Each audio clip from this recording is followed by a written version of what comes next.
Water. No, but I think water. Water, yeah. That's also one of the It sticks influences. So we're in the church. I'm with Bob. Yes. And we've just done an episode, you and I. Right. But you wanted to show me something. I did.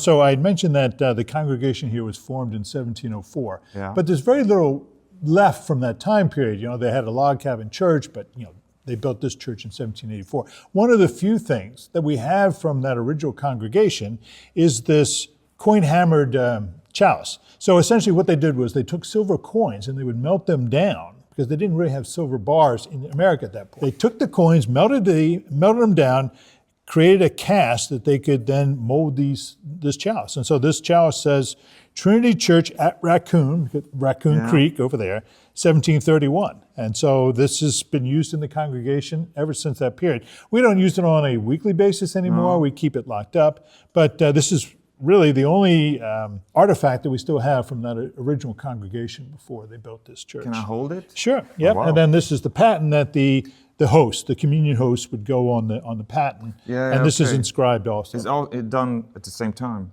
Yeah, both done at the same time. With coins, silver melted coins. Melted down the silver coins to make these, yeah. That almost sounds illegal, in a way. They're not allowed to take the king's coins. Well, you're right. But that was the only way they had at the time to create something like this. Wow, it's beautiful. And it's also so simple. Yeah, one of the few artifacts that we still have here in the church. Yeah, and you should cherish that. Cherish that. You should cherish. Cherish. I'm learning. I'm still learning. Thank you, Bob. It's my pleasure. Again. Yeah, my pleasure. It's a lovely church you got. So calm and quiet. Mm-hmm. It has something. It has a heart. They use a massive lot of bricks for this church. And the brick making at the time was difficult. You had to do it right, and you couldn't.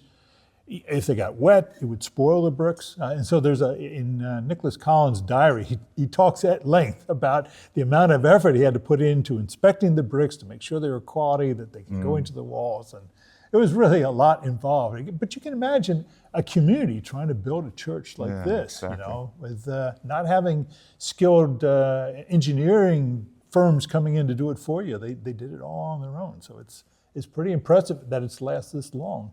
In the front of the church, the entrance there, they have two large columns that were actually ships' masts that they took from old ships and reused them for the front of the church. Yeah. Thank you. Yeah, no, it's been my pleasure. Yeah, I'm glad that you selected us to allow us to be a part of your presentation.